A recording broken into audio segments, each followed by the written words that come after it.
آئیے ہم آیت الکرسی کو سماعت کریں۔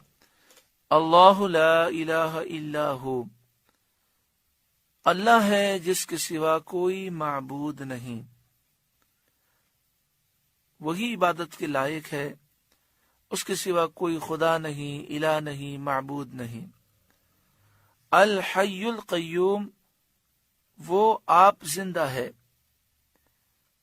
القیوم اور اوروں کا قائم رکھنے والا، یعنی وہ ہمیشہ سے زندہ ہے اور سب کو زندگی اسی نے عطا فرمائی ہے۔ لا تأخذہ سنۃ ولا نوم، اسے نہ اونگ آتی ہے اور نہ ہی نیند آتی ہے، وہ اونگ سے اور نیند سے پاک ہے۔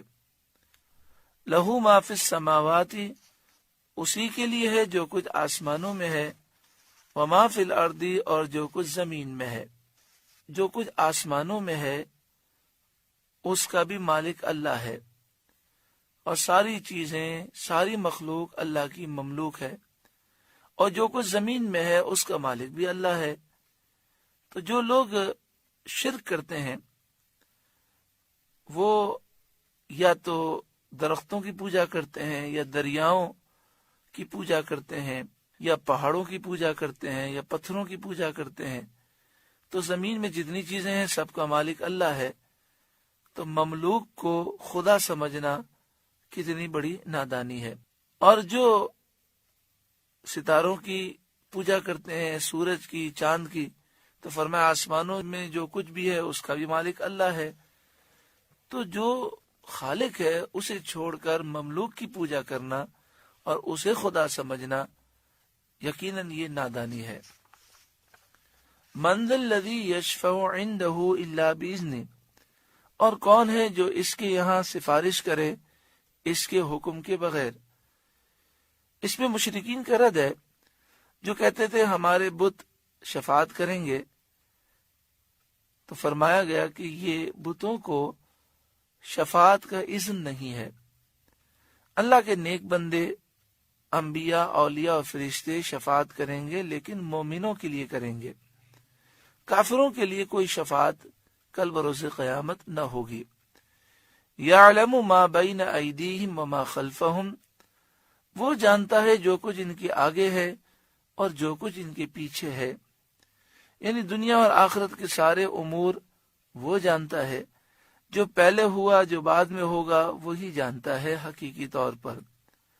ولا یحیطون بشیء من علمہ الا بما شاء، اور وہ نہیں پاتے اس کے علم میں سے مگر جتنا وہ چاہے، یعنی اللہ تعالی جتنا دینا چاہتا ہے اتنا ہی علم مخلوق کو حاصل ہوتا ہے۔ اللہ نے فرشتوں کو، اولیاء کو، انبیاء کو علم عطا کیا، اور سب سے زیادہ علم اپنے محبوب صلی اللہ علیہ وآلہ وسلم کو عطا فرمایا۔ اللہ نے اپنے محبوب کو اتنا علم عطا فرمایا کہ سارے فرشتوں، سارے انبیاء، سارے اولیاء اور ساری مخلوق کا علم جمع ہو کر بھی حضور کے علم کے سامنے ایک ذرہ بھی نہیں۔ اور اللہ تعالی کا علم اس قدر وسیع ہے کہ ساری مخلوق کا علم سرکار دو عالم صلی اللہ علیہ وآلہ وسلم، انبیاء، اولیاء اور فرشتوں اور ساری مخلوق کا علم جمع کیا جائے تو اسے اللہ کے علم سے جو نسبت کی بات کی جائے تو اعلی حضرت امام اہل سنت امام احمد رضا علیہ الرحمہ نے یہ مسئلہ کئی مقام پر بیان فرمایا کہ اگر کروڑوں سمندر ہوں، اس کے سامنے ایک قطرے کا کروڑواں حصہ ہو، تو بتاؤ ایک قطرے کے کروڑویں حصے کو کروڑوں سمندروں کے سامنے کیا نسبت ہے؟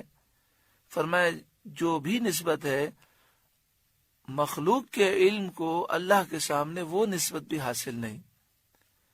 اس سے ایک وسوسے کی کاٹ ہو جاتی ہے جو اعلی حضرت امام اہل سنت پر الزام لگاتے ہیں کہ اعلی حضرت نے اللہ اور حضور کے علم کو برابر قرار دیا، تو یہ بات غلط ہے۔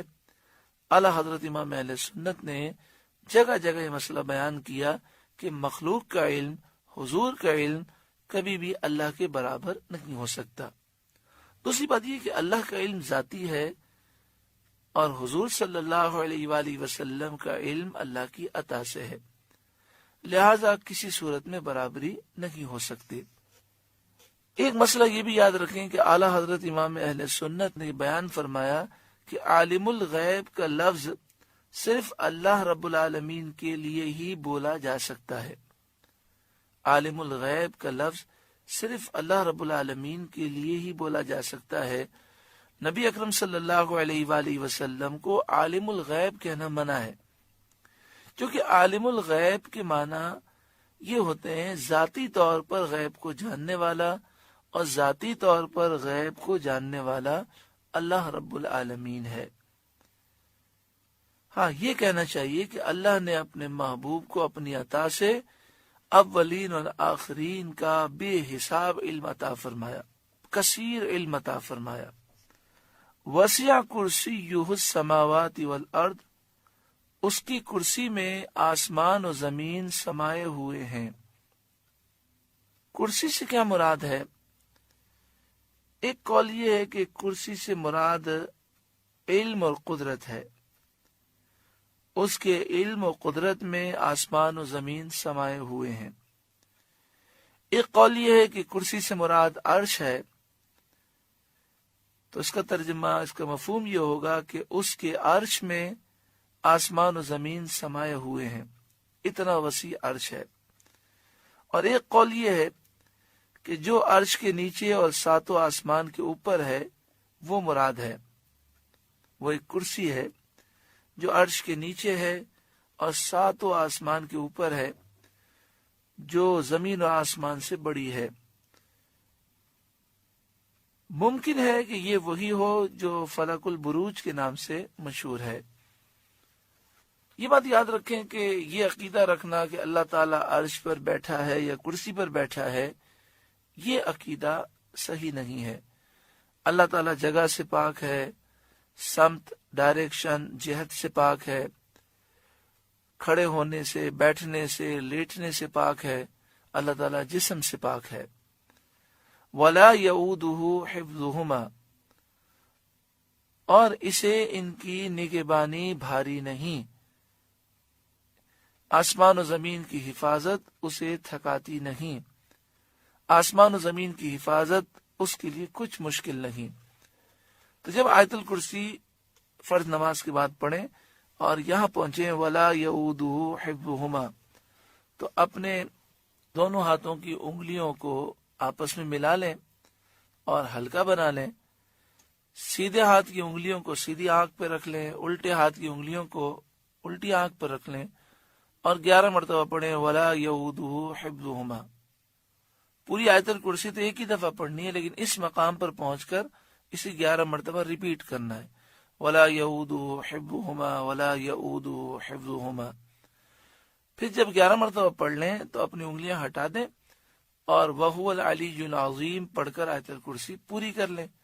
پھر انگلیوں پر دم کر کے انگلیاں آنکھوں پر پھیر لیں۔ انشاءاللہ تعالی آنکھیں محفوظ رہیں گی، اس کا نور انشاءاللہ قائم رہے گا اور نور میں جو کمی ہوگی وہ دور ہو جائے گی۔ وَهُوَ الْعَلِيُّ الْعَظِيمُ، وہی ہے بلند بڑائی والا، وہی بلند و بالا ہے۔